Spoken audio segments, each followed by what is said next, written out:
Here he comes. Okay, we're on the air live with Dr. Michael. Now, you want to use your real name? Nope. You don't? Oh, Okay. my middle name is my real name. Okay. Well, since we're friends, I'll just work with Michael anyway. Michael is fine. Michael is fine. You've had definitely an unusual life, and after talking to your brother, he said there was so much he didn't know about your life, as far as he knew you were involved with some government projects, but you disappeared for many years, and he said you were one of the most fascinating individuals he'd ever met, even though he was related to you. He talked to how your high school teachers couldn't figure it out. You were the most brilliant student they'd ever seen, and you were kind of whisked off to some high educational institutions, evidently sponsored by the government, and that's why so many people are having a hard time checking out your educational background. But like we've discussed earlier, up a lot of loose ends, really. Well, you definitely are one of the most intelligent people I've ever dealt with. I don't care if you have a PhD or MD or whatever. It's always a pleasure getting with you. Or a 0D. Or a 0D. Some of the richest people on the planet and some of the most intelligent have no degrees at all. So that's right. Look at Edison. That doesn't mean you did not have contact with ETs one way or the other. Tesla. The biggest point is, from my research, is I have confirmed in the areas I wanted to that you did work at S4, and I won't get into details how I was able to do that, but I have sources. I hope not. Your sources may dry up. And I firmly believe that you did have direct contact, possibly working with these beings, but yes, as a matter of fact, I've had a lifetime of contact. Now, people could say I'm crazy for believing this, because those are obviously profound statements, but I usually back up my information. You did your research very well. I mean, I myself was a little shocked at how much you knew. Most people that have been put under the microscope like you after putting out your book, I wasn't aware of just how much debunking processes were going on in the World Wide Web against your book and our research into who you are and what you're all about, because obviously there's some incredible claims you put out, but you're also a very unique individual, and I haven't been able to verify everything that you've stated, and of course your book is labeled fiction, so it really doesn't matter.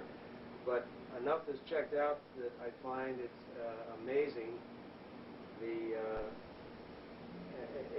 Well, I was whisked off and put through an awful lot of training, and as soon as they saw that, the government saw that I had this very good relationship with extraterrestrial intelligence, they sponsored an awful lot of what I did.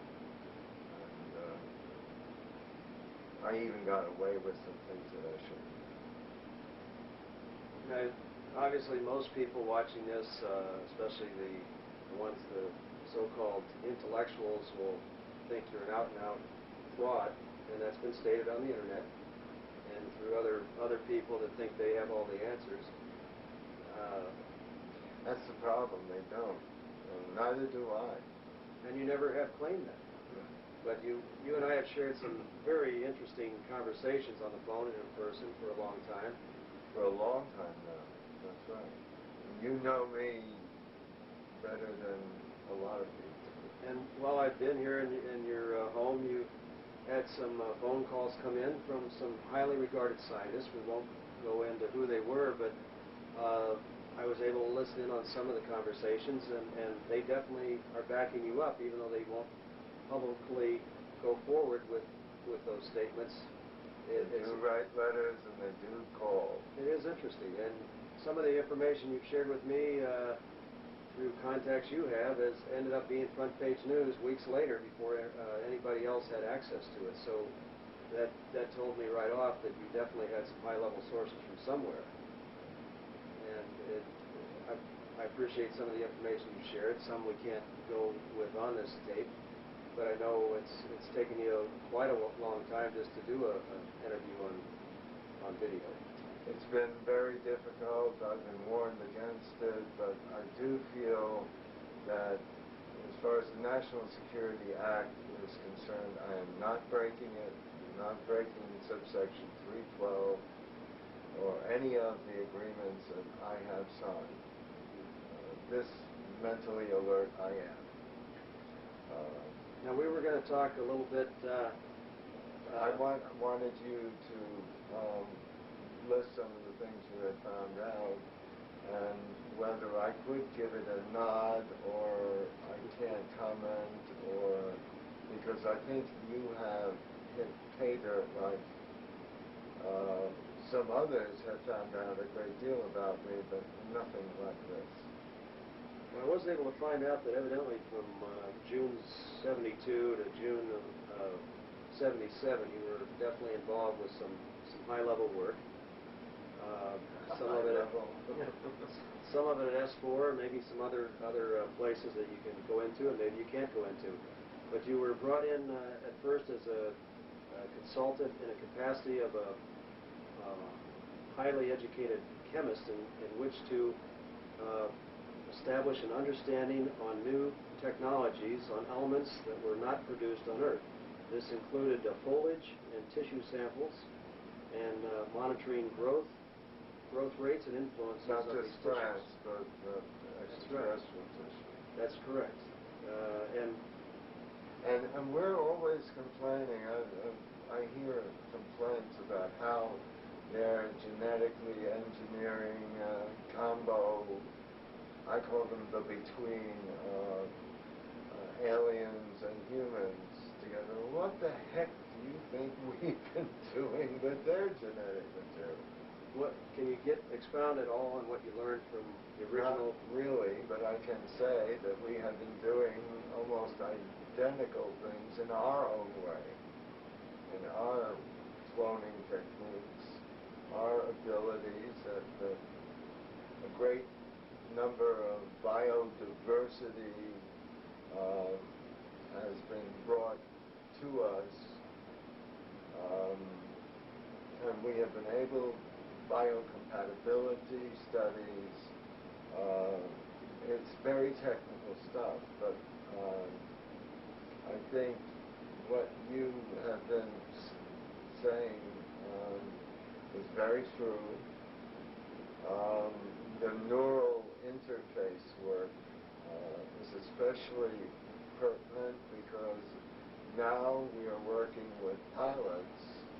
Seems like we've had some crashes lately, but we are working with pilots on incredibly experimental secret planes, trying to have the pilot act like a yogi or a person who studied yoga, to wipe out all the background noises in his mind, and with sensors on his head, under his helmet, be able to input, because the fastest sensors for a computer are humans' senses. And we can, in an instant, recognize something, see something, hear something. And if that could go right into a computer, we would have absolute dominance over the aircraft. We have received that technology by back engineering alien technology. Now, Colonel Corso talks about that in his book. As a matter of fact, a scientist friend of mine Xeroxed it and sent it to me and says, sound familiar? Knowing that I've done that. Do you think more scientists and military officers are going to be able to come forward in the near future to back up people like yourself and Corso? And I think so. I think. Are they that paranoid of losing their retirement to not make that? Yeah, I think they are paranoid about losing their retirement. But you see, I am precariously, ill, and I don't know if there's that much to lose by telling as much of the truth as I can without violating my national security oaths. I'm pushing on that door a little hard because there are many scientists who need some extra information to make their breakthroughs. And I can't give it to them legally until I'm given permission. And don't you feel that a lot of people, including even Jackie Kennedy, went to their deathbed not making any deathbed statements of what they knew regarding the ET subject because they were concerned about what would happen with their children? Is that why so many... Absolutely. And Jackie Kennedy died at the time she generally went to sleep. So it was obviously that she was given an OD of morphine. My late wife, her father was a friend of and a business partner of Joe Kennedy Sr. And their compound was right next to Hyannisburg, so I did know the Kennedys through my wife, and I miss my son. It's very hard for a parent to bury both his wife and his son. Anyway, sorry I got off the track there. But if you go back to some of the things you've learned, I can make a little bit more than what you've said. I can try and put it into a frame of reference for you. Well, a lot of people... For the people who are watching. You had mentioned the Dulce base and some others that you might have been a consultant in.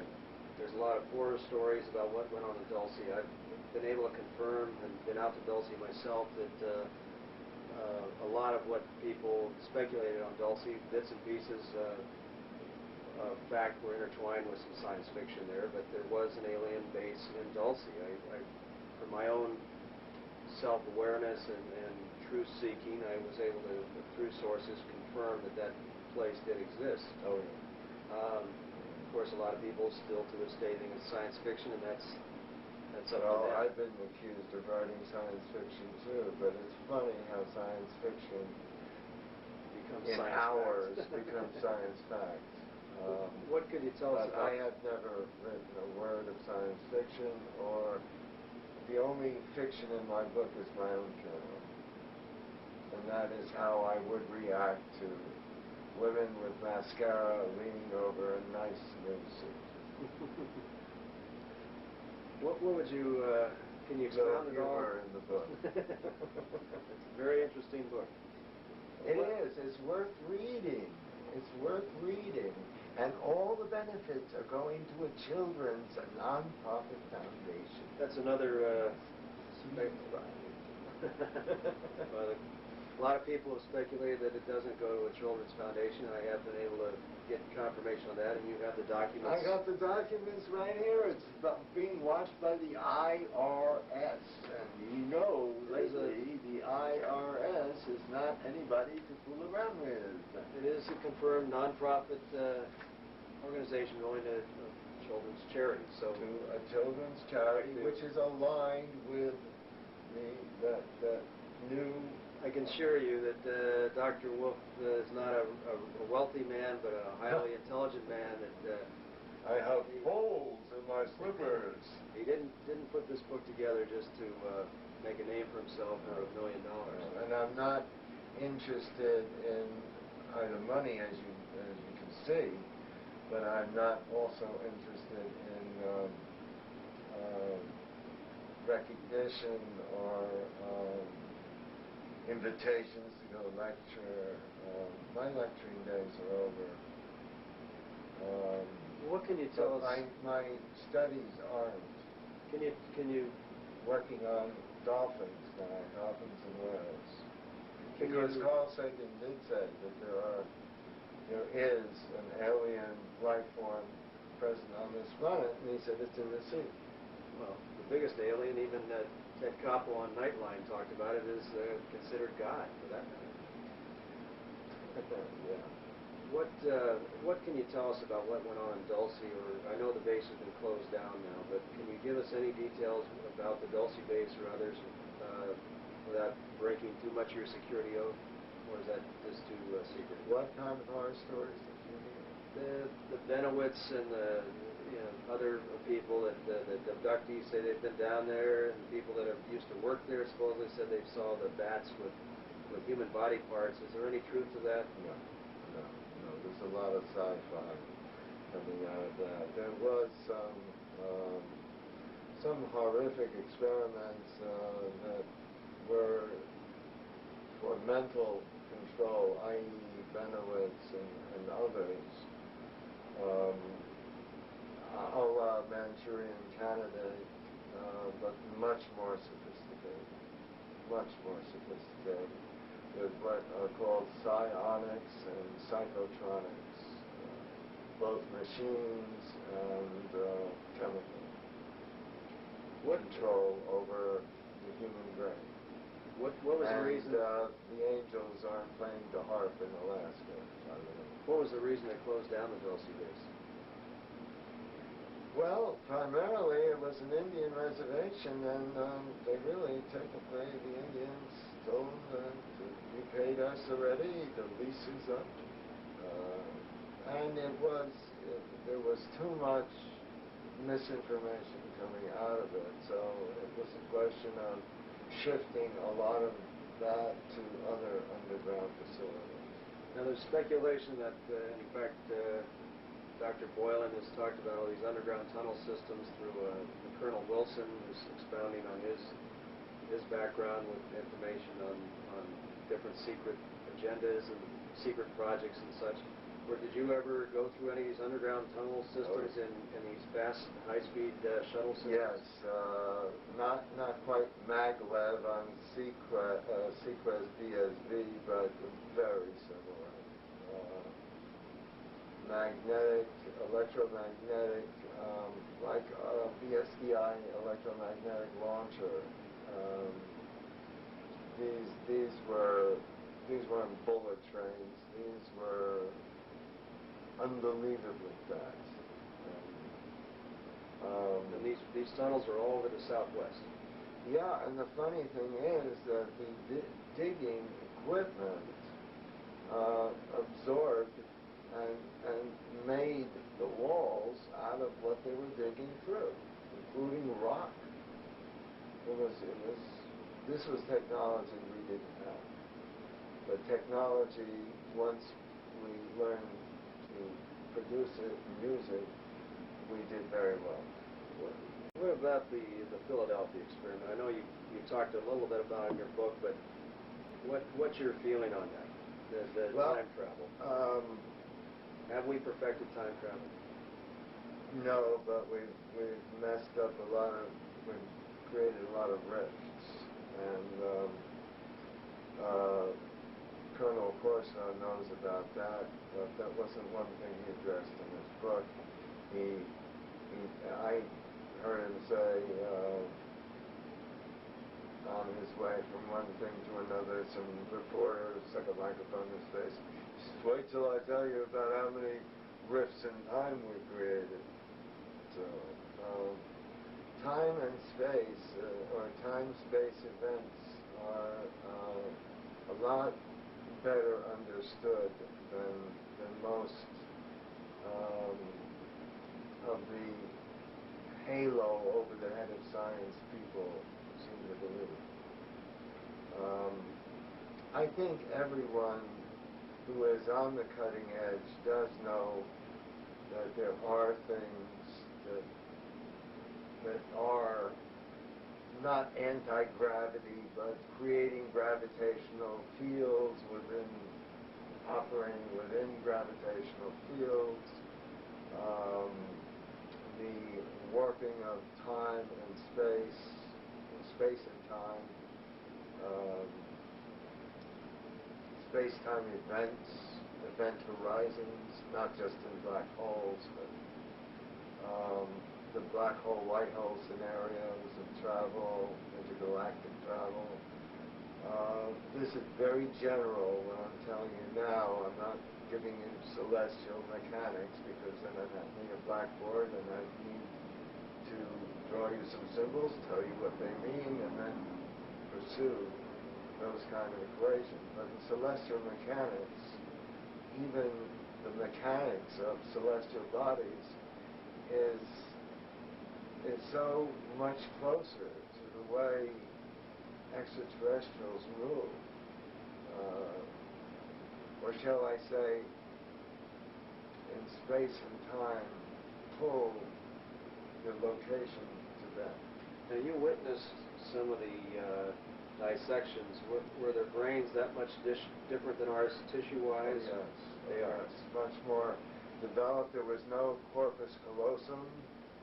All four lobes were connected, and not by a corpus callosum. Where did we get the beings that we dissected that you witnessed? They were generally those who had crashed and suffered brain trauma, hemorrhage to the brain, and died. And we also needed our genetic material the same as they did. Now, have they said how long they've been coming here to Earth? From before man was here. So these abductions have been going on for hundreds of years. I do believe so. I haven't got every part of the puzzle, but I certainly have enough to know that they were here before Homo sapiens was here. Did they expand to you any... And they are our progenitors. Now these beings you allegedly worked with, were they... Allegedly? I'll show you allegedly. Well, did they look like this little guy here? A little, but each one was different.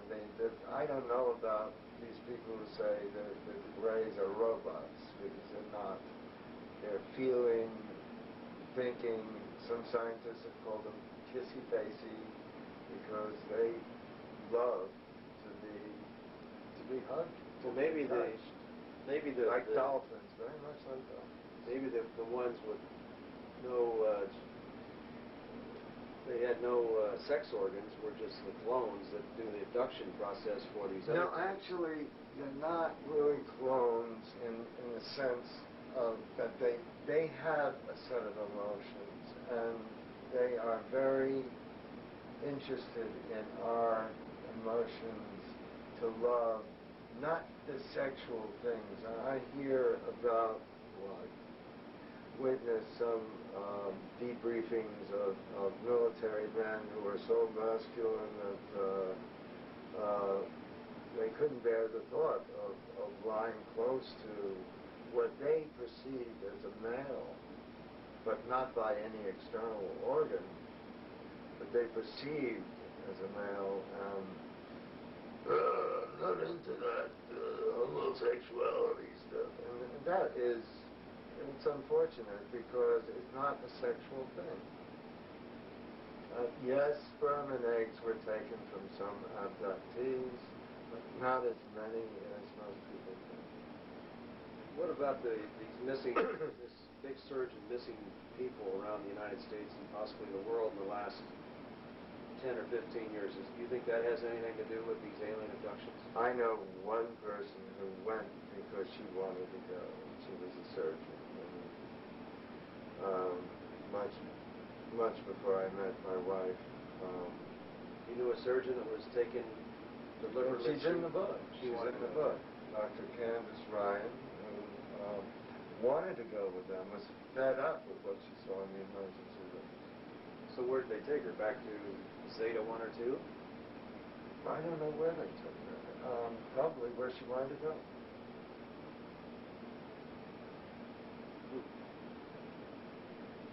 Well, it must be, after 5 years of working in some very exclusive working conditions, I would say, there were probably some other things that you probably always wanted to talk about that you couldn't, that maybe some things you could talk about now. No, that's a false. What else did you write on the back? Well, that's about it. That's all of it? Yeah. That's all you found out? My sixth act that I had my notes on. What else? Did you find out anything else about that 7-year period? Or before that? Well, with your degrees and your master in the biogenetic research and research in electromagnetic influence on living organisms, and you were there to see if there was a enhancement process for withdrawal in energies. And you've also always been seeking more education. You're highly self-educated, and you were educated by the government, evidently, but a lot of your records have been withdrawn, and that's easy to do. And it was definitely done with Bob Lazar also. It was done with Bob Lazar, but every time I mentioned that he was in part correct on some of the things he said, it wasn't totally. I'm surprised you've made a few attempts to contact Bob Lazar, and he's not Well, calling you I've back. spoken to Gene Huff, and Gene said, well, thank God somebody's saying that Bob... But there are people like Exler and a few others who do believe from his W4 that those numbers are in fact subcontracting numbers for the Department of Naval Intelligence, and that they, once you get the IRS, try to get the meaning of what those numbers are, either through Social Security or the IRS, there's a brick wall of security that is slammed right, or built brick by brick in front of you.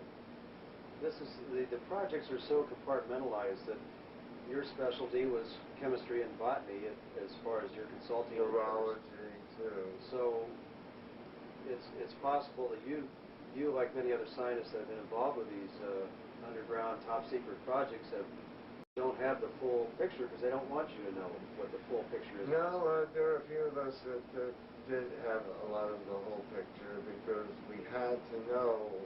I coined a word called psychobiophysics. And you can't know one thing and operate in the dark without knowing other things. So there's a lot of self-study. There's a lot of on-the-job training. Now, did you meet with these beings every day or every week or once a month, or how did that work? Every day. As a matter of fact, I had living quarters there.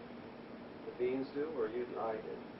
And so did they. So the beings, there's a lot of speculation they're being held captive. Is that true? Some are. Some are, Why? and some, well, because they really don't want to be held against their will. How do they keep them there? How do they keep a being that can dematerialize? They can't dematerialize if there is a very, very powerful electromagnetic field around them. They can't get through that. How'd we learn that that was one way to keep them in prison? Failure. Failure to keep them. How do we feed them? What do they eat? I know it's not strawberry ice cream. It's not strawberry ice cream. No. It's, believe it or not, it's a lot of nuts, vegetation, mushrooms. The funny thing is that their eating requirements are so different that they seem to be able to absorb energy from the air in the form of particulates, whereas they don't seem to need to evacuate bowels or absorb too much water and have to evacuate the water as waste materials. They seem to process things thoroughly and not have the same. That's why I said, really, I hope we evolve a little bit more so that we're not stuck to our bathrooms as much as we are. Does the cattle mutilations have something to do with the cloning process with these beans? No. As a matter of fact, it has nothing to do with cloning, it has nothing to do with eating. It has plenty to do with nourishing some of the in-between, the between people that they create. That's what the cattle mutilation Yeah, and also trying to develop similar embryonic fluids the way, a mother never rejects the baby, and this even goes, ask Sitchin, this goes back to Sumerian tablets where evidently ancient peoples were not as stupid as we would like to think they were. That there are multiple holes in some skulls and not blunt force trauma. Evidently that holes were drilled, brain surgery was possible. And the most stunning thing about birth is that no woman's body rejects that embryo. And that embryonic fluid contains certain things that they're after trying to duplicate by mutilation. Mutilation is a tough word because visit the Chicago stockyards sometime if you want to see real mutilation. Those cattle don't suffer this way. They do when somebody has a sledgehammer and is hitting them over their head. The crop circles. Now I've heard that the original ones were from years back were done by the ETs, but now we've duplicated the technology and we use a satellite type of laser pulse beam that is actually tied in with the SDI projects, and what the satellite is. Yeah, but when we do it, the plants die. When they do it, the plants don't die. But you're confirming that a satellite that's stationed over England, and we have a secret base in the Himalayas, evidently, where some scientists are duplicating just kind of for the fun of it to say, we can do it. No scientist does anything for the fun of it for the government. What's their process? Because evidently most of the crop circles being done now are being done by our government. If they are alive, they're not being done by the government. If the plants it's not the same chemical change. The plants are laying down in a circle, and more complex circles. And the plant is still living and continues to live, and it's not man. But some of the crop circles are being done by our scientists. What is their intentions? Why are they doing that? Just to fool the public in certain ways? No, actually, it's to try to figure out, number one, how it's done. Number two... We've already figured out how it's done. Well, yeah, but they don't produce the same chemical effects. Yes. The same botanical life that continues to go on. But the designs themselves, many of the intricate designs are being done by the satellite that's over England. Well, did you know that? Where did you hear this? I have my sources. Well, that's an interesting idea. It's not an idea. Well, okay. Unfortunately, it's true. Well, and it's kind of sad a lot of unfortunate things are true, but it's also a way of getting at interpretation. Well, and checking the public's reaction to this. Because the public has no idea how... They're constantly checking the public's reaction to things because, as I said, that very basic human quality of just knowing and being secure in what's going to happen when you wake up in the morning is unfortunately not going to help very many people if they don't have that same security. Then there is an issue of religious problems. Well, let's get into that. What did you learn from these ETs regarding religious issues? Can you talk about what they knew of Jesus or Buddha or Muhammad? Can you get into any of the religious concepts that would be pretty diverse? Approximately 2 millennia ago, a Homo sapien alien was brought here to try to help man on the moral and ethical roads that has been straying from before and since. Before he arrived and after he left.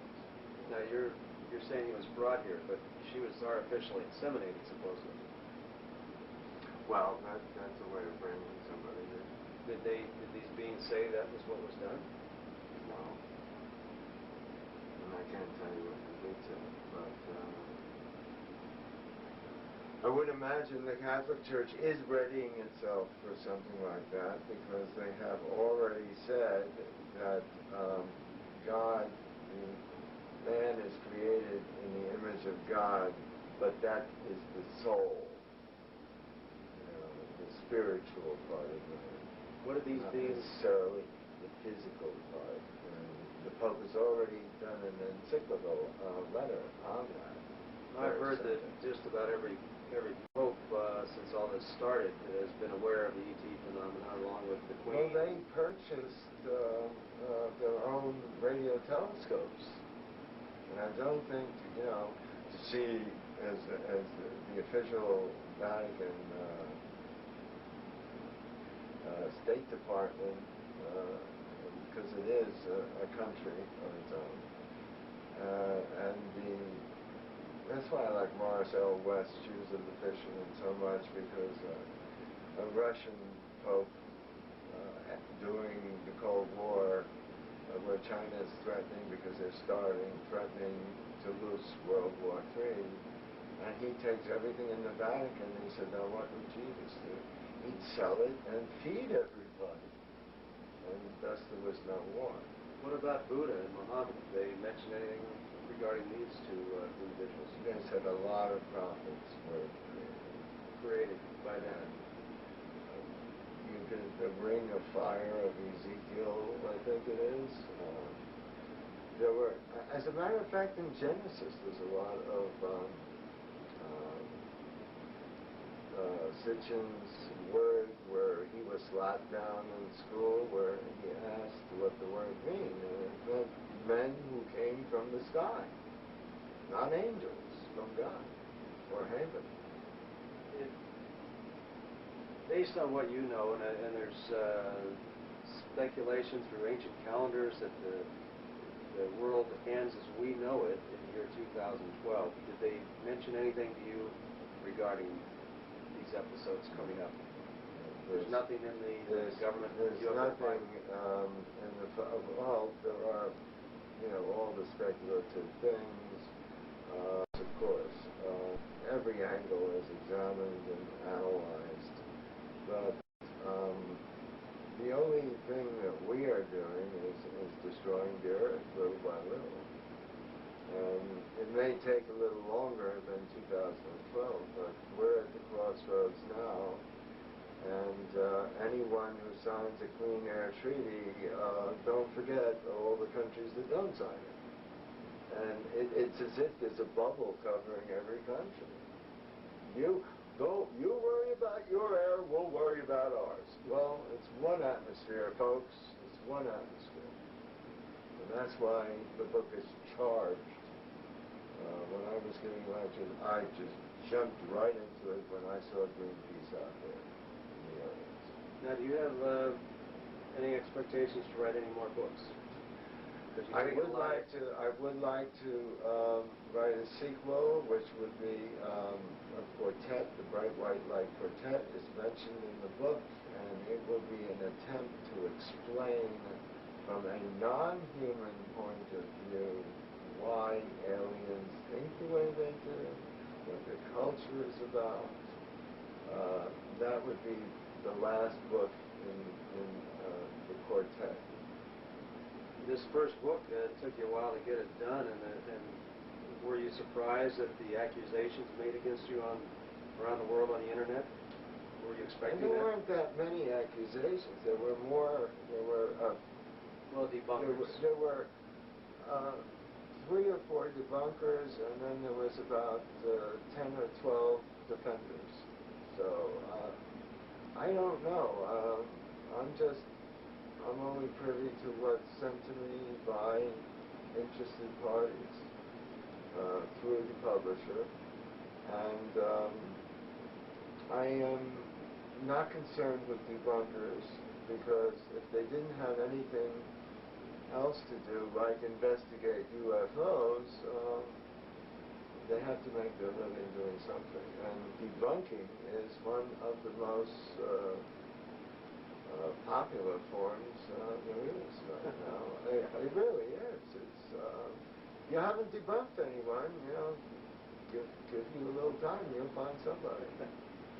If you had it to do over again, Michael, with your life, I mean, that's a pretty phenomenal thing to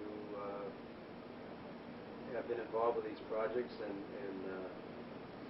beings from another world, and have kept it quiet all this time. That's not the easiest thing to do, and I have to ponder and think how many scientists and military people are out there that are keeping a secret. There's just a handful of people like you and Bob Dean and Colonel Corso and Bill English and a few others that have come forward. Of course, most people didn't believe their story, thought they were out of their minds, and I'm sure that hasn't changed.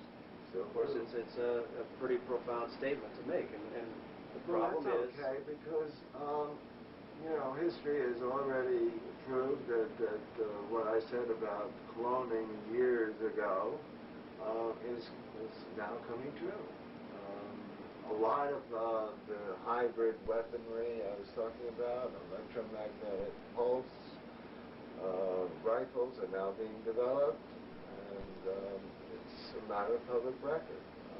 Many of the things that I predicted in the book, not in a way really predicted, but said had already been done, are coming into mainstream science. Well, I have to say, enough of things that you've told me as I've gone back and checked with my sources has checked out to not believe that there's some strong truth in what you've told me and shared with others. I can't verify everything, and usually I have 2 or 3 other people that will come up with the same information, and I can verify things to seek the truth, being a researcher, which I definitely don't make a living at this. But but you found some awfully good people. But in your case, it's been very tough to verify everything, and of course with Bob Lazar, that's been the story also. So it's almost impossible to verify a lot of things.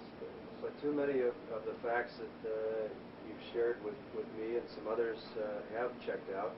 Maybe not regarding your background, because it's been too difficult, but I've been able to verify enough of other information. A lot of information I didn't expect you to verify. But before we close, would you like to say any final statements to it? If you had a final message? Yes.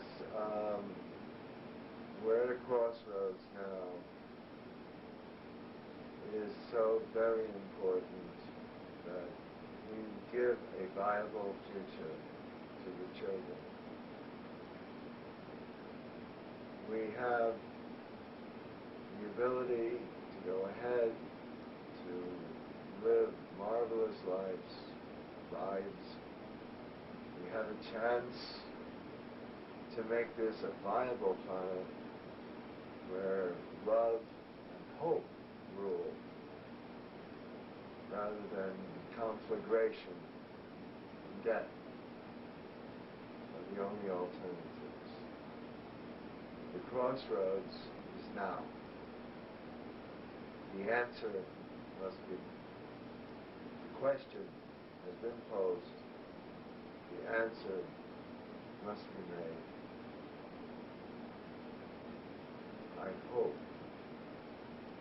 that the answer is life, love, and hope. I pray that's what we will all be doing. All of those who hear my voice. because time is running out. I don't see a doom and gloomy forecast. I prefer to look at the glass as half full rather than half empty. Thank you.